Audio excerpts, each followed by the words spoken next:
అందరి నమస్కారం. నేను మీ కొమ్మరాజ్ భద్వా శర్మ. ఈరోజు మనము జాతచక్రంలో ఒక ఎగ్జాంపుల్ జాతకం చూసి దాన్ని విశ్లేషించేద్దాము. ప్రజెంటు వ్యాపార పరంగా అతనికి ఎట్లా ఉంది, ఎలాంటి పరిస్థితుల్లో ఉన్నటువంటి జాతచక్రాన్ని మనం ఈరోజు పరిశీలన చేద్దాము. అయితే ముఖ్యంగా ఈరోజు మనము తీసుకోవటువంటి జాతచక్రం విషయంలో 21 డిసెంబరు 1972 మధ్యాహ్నము 2 గంటలకు పుట్టినట్టుగా జాతచక్రంలో ఉంది. ఇది ఆరుద్ర నక్షత్రం 4వ పాదం. ఆరుద్ర నక్షత్రానికి అధిపతి రాహు అవుతాడు. రాశి వచ్చేసేసి మిథున రాశి. ఇక ఆయన జాతచక్రాన్ని మనము పరిశీలన చేస్తే ఆయన లగ్నం వచ్చి మేషలగ్నం అయింది. 2వ స్థానం శని, 3వ స్థానం చంద్రకేతువులు, 8వ స్థానంలో బుధ శుక్ర కుజులు, 9వ స్థానం రవిగుడు రాహులు, 11లో మాంది గ్రహం. ప్రజెంటు ఈయన జాతచక్ర ప్రకారంగా ఈయనకి 2008 దగ్గర నుంచి ఆగస్టు నుంచి బుధ మహాదశ అనేది ప్రారంభమవుతుంది. బుధుడు 3, 6 స్థానాలకు ఆధిపత్యం వహించాడు. బుధుడు అనే గ్రహము అనురాధ నక్షత్రం 4వ పాదం. అనురాధ నక్షత్రానికి శని అధిపతి. ఇక ఈ జాతకంలో మనకి ఒకే ఒక గ్రహం వక్రంలో ఉంది, అది శని గ్రహం. శని గ్రహం అనేది మనకి వక్ర మార్గంలో ఉంది ఈ జాతకంలో. ఇక జాతచక్ర ప్రకారంగా మనం పరిశీలించినట్టయితే ఈ జాతచక్రంలో ముఖ్యంగా మనకి లగ్నాష్టమ దోషం అనేది ఒకటి ఏర్పడింది. లగ్నాష్టమ దోషం అనేది మనకి ఈ చక్రంలో కొద్దిగా ఏర్పడింది. లగ్నాష్టమ దోషం వల్ల ఏంటంటే లగ్నాధిపతి కుజుడు అష్టమ స్థానంలో ఉండటం వల్ల చాలా వరకు కొద్దిగా రూట్ మెంటాలిటీగా ఉంటాం, పొగరుపోతనంగా ఉంటాం, అదేవిధంగా స్ట్రైట్ ఫార్వర్డ్గా ఉంటాం, అదేవిధంగా నీ పట్టిన కుందేలకు 3 కాళ్ళు అనేటువంటి విషయాన్ని తీసుకొని రావటం, నేనే తెలియగలవాడిని, నాకెవరు చెప్పక్కర్లేదనేటువంటి దాన్ని తీసుకొని రావటం, ఇది మొత్తం కూడా లగ్నాష్టమ దోషం వల్ల మనకి ఒక క్లారిఫికేషన్ వచ్చింది. ఇక ధనస్థానాధిపతి శుక్రుడు అష్టమ స్థానంలో ఉండటం అనేది జరిగింది. ధనస్థానాధిపతి అష్టమ స్థానంలో ఉంటే ధనాదాయం అనేది అక్రమమైనటువంటి మార్గంలోకి సంపాదించాలని చక్రం చెప్తా ఉంది. అదేవిధంగా ధనస్థానంలో మనకి శని ఉన్నా కానీ సంపాదించే సొమ్ము మొత్తం కూడా అక్రమమైన మార్గంలో డబ్బు రావటం అనేది జరుగుతూ ఉంటుంది. అది శని కారకుడు. దాని తోడుగా ధనస్థానాధిపతి కూడా అష్టమ స్థానంలో ఉండటం వలన డబ్బు అనేది కోట్లల్లో లక్షలలో ఉంటూ ఉంటుంది. ఆ డబ్బు అనేది మొత్తం కూడా అక్రమమైనటువంటి మార్గంలో తీసుకురావడానికి చక్రం ఇక్కడ చూపిస్తూ ఉంది. అదేవిధంగా తృతీయ స్థానం, మనము 3వ స్థానం తీసుకుందాం. ఇక 3వ స్థానం మనకేం చెప్తుందంటే ఇది అన్న, అక్క, చెల్లి యొక్క సోదరుల గురించి చెప్పేటువంటి స్థానం. కాబట్టి ఈ స్థానంలో మనకి చంద్రకేతువులు ఉన్నారు. చంద్రకేతువులు ఉన్నారు కాబట్టి తృతీయ స్థానంలో చంద్రుడు ఉన్నాడు కాబట్టి ఎక్కువ శాతం కూడా అక్క మీద కానీ, చెల్లి మీద కానీ, తమ్ముడి మీద కానీ వీళ్ళ మీద ఎక్కువ అపారమైనటువంటి ప్రేమను కలిగి ఉంటారు. దాంతోపాటు కేతువు కూడా ఉంది. ఆ అపారమైనటువంటి ప్రేమే ఒక్కోసారి విషంగా మారి తన్ను కూడా తినేసే విధంగా, తన పరువుని తీసే విధంగా చక్రం అనేది ఇక్కడ చేయడానికి ఆస్కారం ఉంటూ ఉంటుంది. అదేవిధంగా తృతీయ స్థానాధిపతి కూడా మనకి బుధుడు అష్టమ స్థానంలో ఉన్నాడు. ఈ బుధుడనే గ్రహం అష్టమ స్థానంలో ఉండటంలో, తృతీయాధిపతి అష్టమ స్థానంలో ఉండటం వలన జాతక ప్రకారంగా మనం గమనించినట్టయితే ఏదైతే అన్న, అక్క, చెల్లి, తమ్ముడు ఎవరైతే ఉన్నారో వాళ్ళే వీళ్ళకి భద్రశత్రువులుగా మారి కొద్దిగా ఇబ్బంది పెట్టడానికి మనకి ఆస్కారం అనేది ఉంటూ ఉంటుంది. ఇక అదేవిధంగా మనము 4వ స్థానం చతుర్థ స్థానం. చతుర్థ స్థానం అధిపతి ఎవరయ్యారు? మనకి చంద్రుడు అయ్యాడు. చంద్రుడు తృతీయంలో కేతుతో పాటు కలిసినాడు కాబట్టి ఏదైతే తండ్రి కానీ తల్లి కానీ ఏదైతే ఉందో ఆ తల్లిదండ్రులు అనేది కూడా మనకి శత్రువుగా మారేటువంటి పరిస్థితిని కూడా చక్రంలో కొద్ది కాలం అప్పుడు చూపిస్తూ ఉంటుంది. ఇక పంచమ స్థానాధిపతి మనకి రవి అవుతాడు. రవి నవమ స్థానంలో ఉన్నాడు కాబట్టి సంతానం వల్ల పేరు ప్రఖ్యాతులు సంతానం కలుగుతూ ఉంటుంది. సంతానం అనేది ఆయు ఆరోగ్యాలతోని తొలుతోవడమే జరుగుతూ ఉంటుంది. ఇక 6వ స్థానాధిపతి ఎవరు? మనకి షష్టమాధిపతి బుధుడు అయ్యాడు. ఇక్కడ షష్టమాధిపతి బుధుడు మనకి రోగకారకుడు, శత్రుకారకుడు కాబట్టి అష్టమ స్థానంలో కుజుడితో పాటు కలిసి ఉన్నాడు కాబట్టి ఎక్కువ శాతం కూడా వ్యాపార, రాజకీయ, అదేవిధంగా కోర్టు సమస్యల వంటి చిక్కుల్ని ఎక్కువగా కలిగించడానికి ఆస్కారంగా చూపిస్తూ ఉంటాడు. కాబట్టి అలాంటి వాటికి క్రియేట్ చేయడానికి ఎక్కువగా అవకాశం అనేది ఉంటూ ఉంటుంది. ఇక అదేవిధంగా మనము గమనించినట్టయితే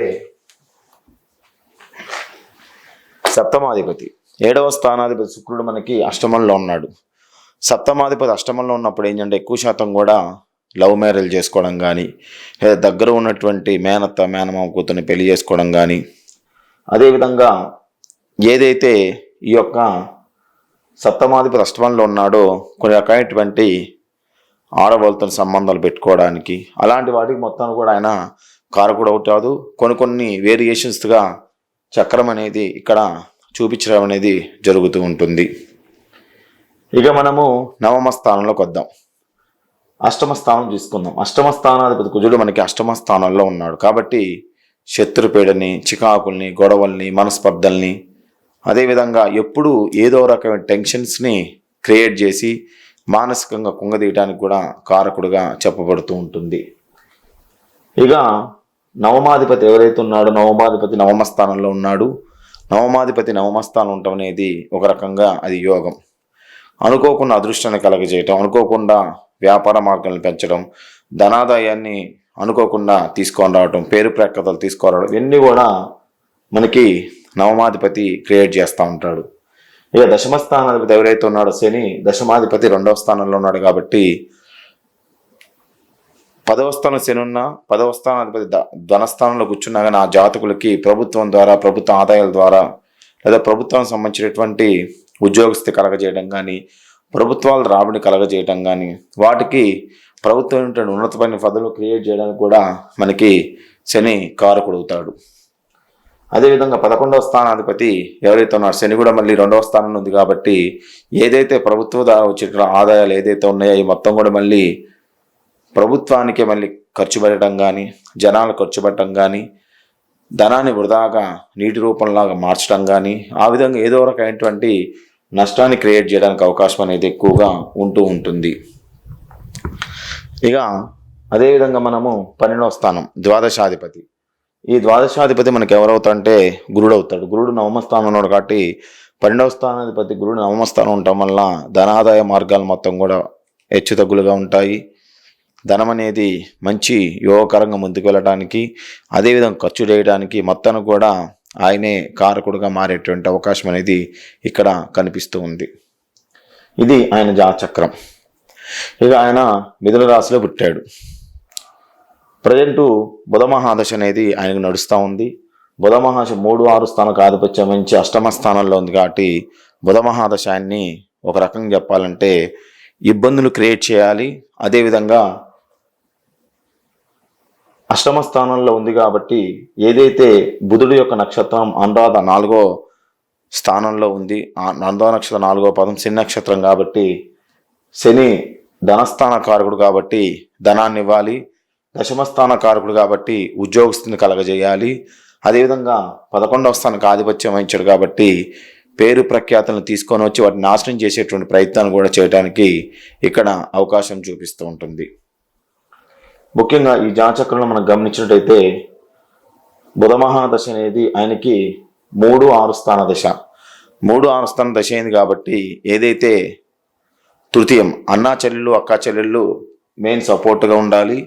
6వ స్థానం కాబట్టి శత్రుపీడన కలగజేయాలి. కాబట్టి ఈ జాతకంలో మనకి మిథున రాశి విషయానికి వచ్చినట్టే మిథున రాశికి ఏలినాటి శని కాలం అనేది ఎప్పుడు ప్రారంభమైందో మనం ఒకసారి గమనిస్తే, అయితే ఈ జాతచక్రంలో మనము గమనించినట్టయితే ప్రజెంటు ఏలినాటి శని అనేది ఏమీ నిలవదు మిథున రాశి కాబట్టి.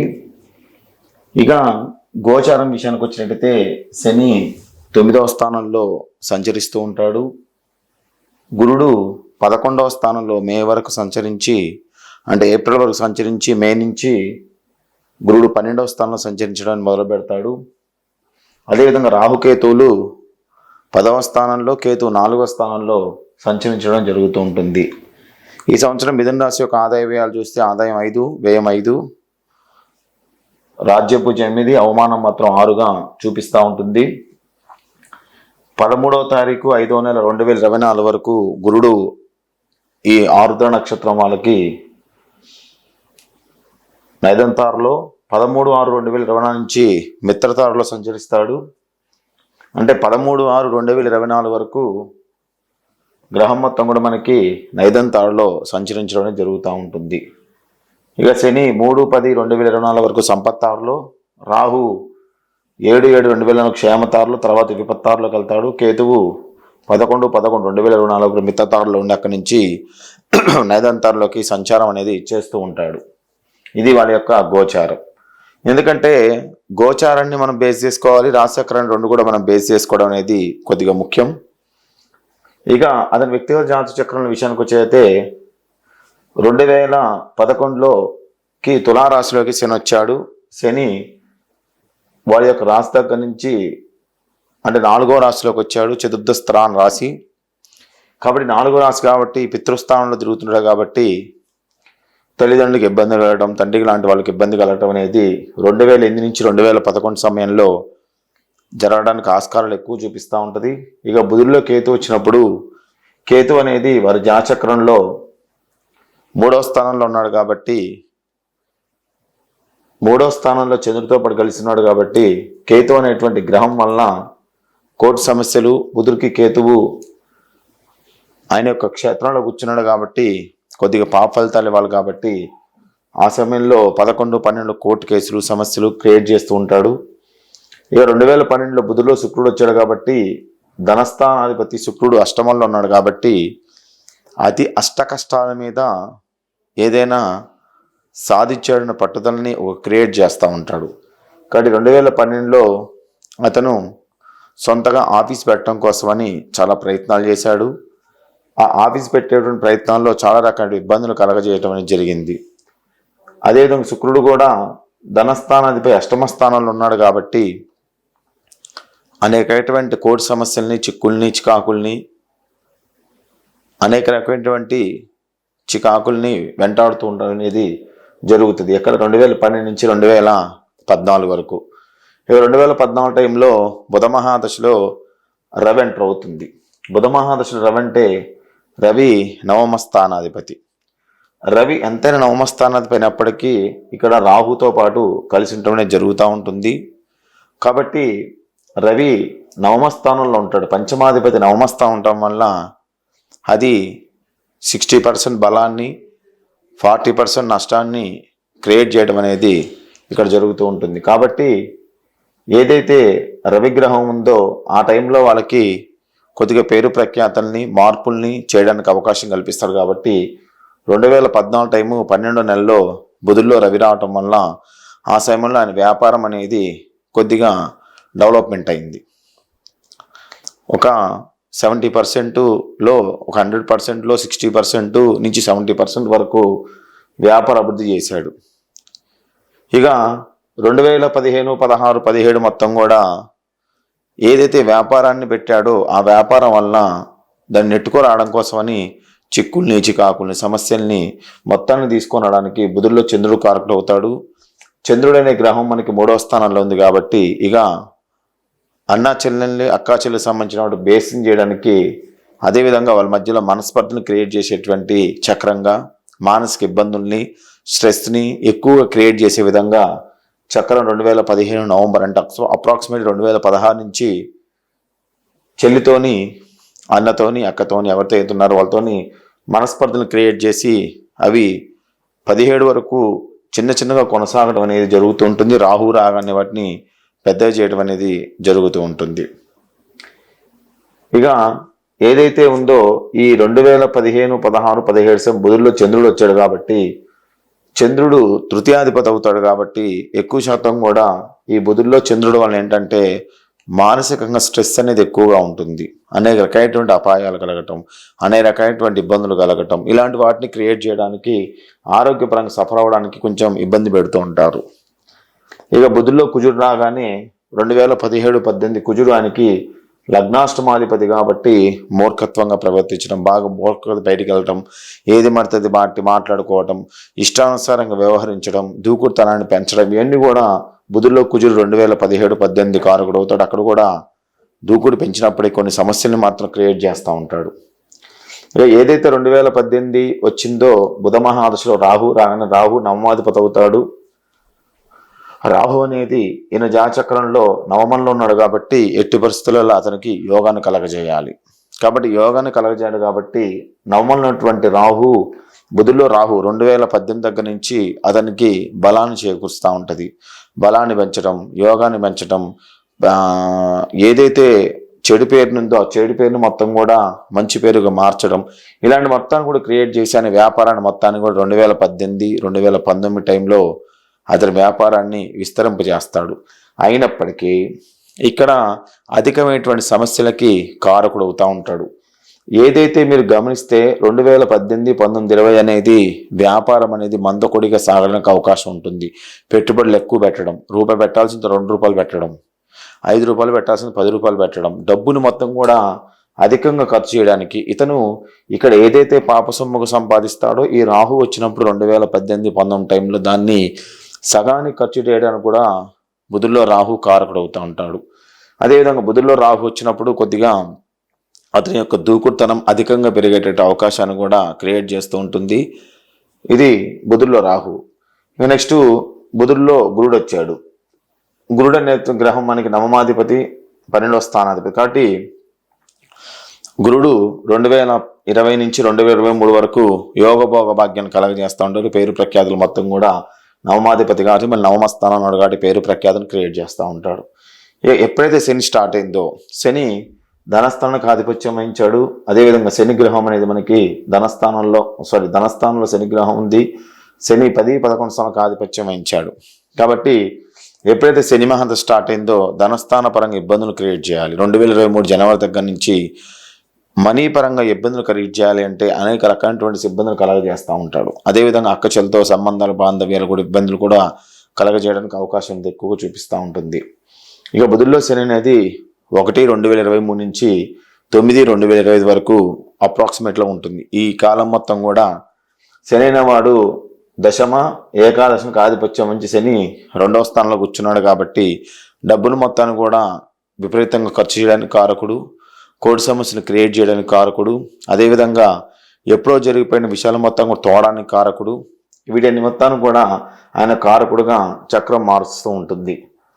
అదేవిధంగా శని కూడా మొత్తం కూడా మనకి చూసినట్టయితే ప్రస్తుత కాలంలో అది ఆయన జాతకంలో వక్రంలో ఉంది. కాబట్టి శని అనేది అతని ఇబ్బందులు క్రియేట్ చేయాలి. కాబట్టి 2023 జనవరి దగ్గర నుంచి అటు అన్న కానీ, చెల్లి కానీ, తమ్ముడు కానీ, బావమరిది కానీ వాళ్ళ ద్వారా అదేవిధంగా శత్రుపీడన కలగజేయటం, అనవసరమైన విషయాల మీద ఈయన మీద రుద్దటం, అలాంటి వాటిని క్రియేట్ చేసి వ్యాపారంలో దూకుడుతనాన్ని ఎక్కువగా పెంచి అతని పేరు ప్రఖ్యాతులు మొత్తం కూడా చెడగొట్టడానికి శని ప్రయత్నం చేస్తూ ఉంటాడు. ఇక్కడి నుంచి శని ఇబ్బందులు కరెక్ట్ చేస్తూ ఉంటే 2023 జనవరి దగ్గర నుంచి అతని వ్యాపారం అనేది కొద్దిగా పతనం అవడానికి అనేది కారకుడుగా మారుతూ ఉంటుంది. ఇక నెక్స్ట్ కేతు మహాదశ వస్తుంది. కేతు మహాదశానికి పునర్వసు నక్షత్రం 2వ పాదం, గురు నక్షత్రంలో ఉంటాడు. పునర్వసు కాబట్టి కేతు మహాదశ అనే దానికి 4వ స్థానంలో ఉన్నాడు కాబట్టి కేతు అనేది మృతావస్థ. అవస్థల విషయంలో మనకి కేతువు మృతావస్థలో ఉంటుంది. మృతావస్థలో ఉన్నటువంటి గ్రహం ఏదైతే ఉందో అది కష్టాలని, నష్టాలని, కోర్టు సమస్యల్ని, కేసుల్ని, జైలు శిక్ష పడే విధంగా చక్రం అనేది మార్చడానికి అవకాశం ఎక్కువగా ఉంటుంది. 2025 9వ నెల దగ్గర నుంచి అది మొదలవుతూ ఉంటుంది. కాబట్టి కేతు మహాదశ అనేది వీళ్ళకి యోగించాడు. బుధ మహాదశ అనేది తృతీయాధిపతి అష్టమంలో ఉన్నప్పటికీ 60-40% లాభంలో ఉండి చేశాడు. అయినప్పటికీ బుధ మహాదశలో కూడా ఆయన ఎక్కడ కూడా పేరు ప్రఖ్యాతులు వచ్చినప్పటికీ, డబ్బు వచ్చినప్పటికీ అవి మొత్తాన్ని కూడా ఉండే విధంగా లేకోకుండా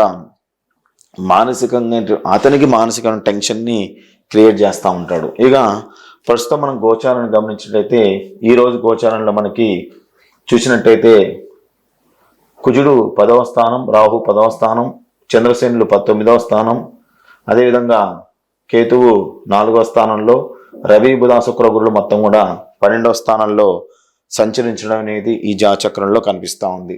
ఇక చంద్రుడు అనే గ్రహం అయితే ఇక మనకి ఏంటంటే 2 రోజులకు ఒకసారి మనం మారుతూ ఉంటుంది కాబట్టి చంద్రగ్రహం విషయానికి వచ్చినట్టు చంద్రుడు ఒక 2 స్థానాలు ముందుకు వెళ్తే ఇంచుమించుగా ఒక 11వ స్థానాలకి వెళ్ళిపోవడానికి జాగ్రత్త ఉంది. ప్రజెంట్ ఇప్పుడైతే చంద్రుడు 9వ స్థానంలో ఈ రోజుని చూసినప్పుడు. కాబట్టి ఈయన జాతచక్రం 2009-10 టైంలో ఈ శని వలన 4వ స్థానం శని వలన తండ్రికి ఇబ్బందులు కలగడం, తండ్రి మరణానికి కారకుడు చెప్తుంటుంది. 2011 పడిన కేసుల నిర్మాణానికి, 2014 ఆఫీస్ నిర్మాణానికి, 2019 ఆఫీస్కి ఓనర్ అవ్వటం, ఇలాంటి మొత్తం కూడా క్రియేట్ చేసుకుంటూ వెళ్ళటం అనేది జరుగుతుంటుంది. ఇక ఏలినాడు శని విషయానికి వచ్చినట్టయితే మే 29, 2025కి శని మనకి కుంభంలోకి నుంచి మీనంలోకి రావడం జరుగుతుంటుంది. కాబట్టి మీనంలోకి వస్తారు కాబట్టి అక్కడ దగ్గర నుంచి మనం గమనించినట్టయితే శని వారు జనచక్రంలో 10వ స్థానంలోకి వెళ్తూ ఉంటాడు. అదేవిధంగా 2024 జూన్ 30 నుంచి శని వక్ర మార్గంలో ప్రయాణం చేస్తూ ఉండడం అనేది జరుగుతూ ఉంటుంది. ఈ మొత్తాన్ని మనం గమనించేటైతే ప్రస్తుతానికి మనము గోచారాన్ని మనం ఒకసారి పరిశీలిద్దాం. ఇక మనము గోచారాన్ని మనం పరిశీలించినట్టయితే గోచారంలో ప్రజెంట్ ఈరోజు మే 31 కాబట్టి 3వ తారీఖున మనం తీసుకుంటే చంద్రుడు 10లోకి వెళ్తాడు. కొద్దిగా ముందుకు వెళ్ళుకుంటూ చివరికి 12లోకి రావడం జరుగుతుంది. కాబట్టి రవి చూసినట్టయితే రవి 12వ స్థానంలో ఉన్నాడు, ధనవయ్య కారకుడు అయ్యాడు. కాబట్టి రవి మొదలైన దగ్గర నుంచి 1 నెల రోజుల దగ్గర నుంచి డబ్బు అనేది నీటి రూపంలో ఖర్చు పెట్టడం కారకుడయ్యాడు. ఇక చంద్రుడు 12వ స్థానంలోకి వెళ్తాడు, ధన నష్టానికి కారకుడు అవుతాడు. ఒకవేళ జన్మంలోకి వచ్చినాక సరే నష్టకారకుడుగా మారుతూ ఉంటాడు. కుజుడు 10వ స్థానానికి ఉన్నాడు. ఇప్పుడు 10వ స్థానం దుఃఖ నాశనాన్ని కలగజేస్తుంది. బుధుడు 12వ స్థానానికి వెళ్తాడు. బుధుడు 12వ స్థానం కల్పించాడు కాబట్టి గురుడు బలం కూడా లేకపోవడం వల్ల నష్టాన్ని క్రియేట్ చేస్తాడు. శుక్రుడు 12వ స్థానంలో ఉంటాడు కాబట్టి స్వక్షేత్రంలో ఉంటాడు కాబట్టి కొద్దిగా సంతోషాన్ని కొద్దిగా కలిగించడానికి అవకాశం ఉంది. ఇక శని 9వ స్థానంలో ఉన్నాడు కాబట్టి దేహ శోషణంగా మారుతుంటుంది. అంటే దేహ శోషణం అంటే అధికంగా ఖర్చుబడి అధికంగా శరీరాన్ని ఖర్చు పెట్టడం అనేది జరుగుతుంటుంది. శరీరాన్ని బాగా ఇబ్బందికరంగా మార్చడానికి కారకుడవుతాడు. అదేవిధంగా శుక్రుడు 12లో ఉన్నా సరే విదేశీగమన కారకుడు కూడా కొద్దిగా అవకాశాలు చూపిస్తూ ఉంటాయి. ఇక రాహు 10వ స్థానానికి వచ్చి ధనక్షయాన్ని కలగజేస్తాడు. కేతువు 4 కాబట్టి మానహాన్ని కలగజేయడానికి అవకాశం ఎక్కువగా ఉంటుంది. ఇది గోచారం. ప్రజెంట్ ఇప్పుడు ఏదైనా జాతచక్రంలో మనం గమనించినట్టయితే బుధుల్లో శని అనుకూలంగా లేదు, గ్రహ గోచారం అనుకూలంగా లేదు, నెక్స్ట్ వచ్చే కేతు మహాదశ అనుకూలంగా లేదు. గ్రహాల మొత్తం కూడా ప్రజెంటు ఇతనికి చక్ర ప్రకారంగా అంతా కూడా వ్యతిరేకటువంటి ఫలితాలను ఎక్కువ ఇవ్వడానికి అవకాశం ఎక్కువ ఉంది. కాబట్టి బుధుడికి శనికి మనం చెప్పేది ఏంటంటే బుధుడికి శనికి జపహోమాలు చేయించుకోండి. అదేవిధంగా ఏదైతే రాహుకేతులు కొద్దిగా ఇబ్బంది పెడుతున్నారు కాబట్టి రాహుకేతులు పరిహారం చేయించుకొని మనము చెప్పడం అనేది జరుగుతూ ఉంటుంది. ఏదైనప్పటికీ ఈ జాతచక్రంలో చాలా వరకు ఒక శుక్రగ్రహం తప్ప ప్రస్తుత పరిస్థితులలో ఏ గ్రహం కూడా అతనికి సపోర్ట్ చేయట్లేదు. కనీసం గోచారంలో మనకి ఏంటంటే రూల్ ఏంటంటే కనీసం 9 గ్రహాలలో 4 గ్రహాలైనా సరే సపోర్ట్ చేసినప్పుడు గురుబలం కలిగి ఉన్నప్పుడు చక్రం అనేది చాలా యోగకరంగా ముందుకు వెళ్ళి అతనికి కొన్ని సుఫలితాలు కలగజేయడం జరుగుతూ ఉంటుంది. అదేవిధంగా గురుడు కూడా 13/5/2024 నుంచి నైదంతారులో, అక్కడి నుంచి 13/6/2024 మిత్రతారులో సంచారం చేస్తూ ఉంటాడు. అంటే 13/5/24 నుంచి 13/6/2024 వరకు అంటే గురుడు కూడా నైదంతారులో ఇక్కడ నడుస్తూ ఉండటం అనేది కూడా కొద్దిగా మనకి మైనస్. నెక్స్ట్ వచ్చి కేతు మహాదశ కూడా మనకి కోర్టు సమస్యలు చికాకులు అన్నీ కూడా క్రియేట్ చేయడానికి కారకుడు కాబట్టి కేతు మహాదశ కూడా మనకి కొద్దిగా ఇబ్బంది పెట్టడానికి అవకాశం అనేది ఎక్కువగా ఉంటుంది. కేతువు తృతీయంలో ఉన్నాడు కాబట్టి అన్న చెల్లు అక్క చెల్లెల మీద కేసులు అంటే వాళ్ళ మీద వీళ్ళు కేసులు వేయటం, వీళ్ళు వాళ్ళ మీద కేసులు వేసుకోవడం, అక్కే ఒక చెల్లె ఒక నష్టంగా మారటం అన్ని మొత్తం కూడా కేతు క్రియేట్ చేస్తూ ఉండడం అనేది జరుగుతూ ఉంటుంది. ఇది జాతచక్ర ప్రకారంగా చూసినట్టయితే ఏదైనప్పటికీ ఈ జాతచక్రంలో గోచార ప్రకారంగా మనకేంటంటే యోగం కనపట్లేదు, జాతచక్ర ప్రకారం కూడా యోగం అనేది కనిపించడం లేదుగా మనకి కనిపిస్తూ ఉంది. ఇది జాతచక్రంలో 21 డిసెంబర్ 1972 మధ్యాహ్నం 2 గంటల సమయంలో మనం తీసుకున్నట్టయితే ఈ యొక్క జాతచక్రాన్ని ఈ విధంగా మనము విశ్లేషణ చేయడం అనేది జరుగుతూ ఉంటుంది. అందరూ వీడియో లైక్ చేయండి, షేర్ చేయండి, సబ్స్క్రైబ్ అవ్వండి, మీ కామెంట్ తెలియజేయండి. మీ భరద్వాజ్ శర్మ.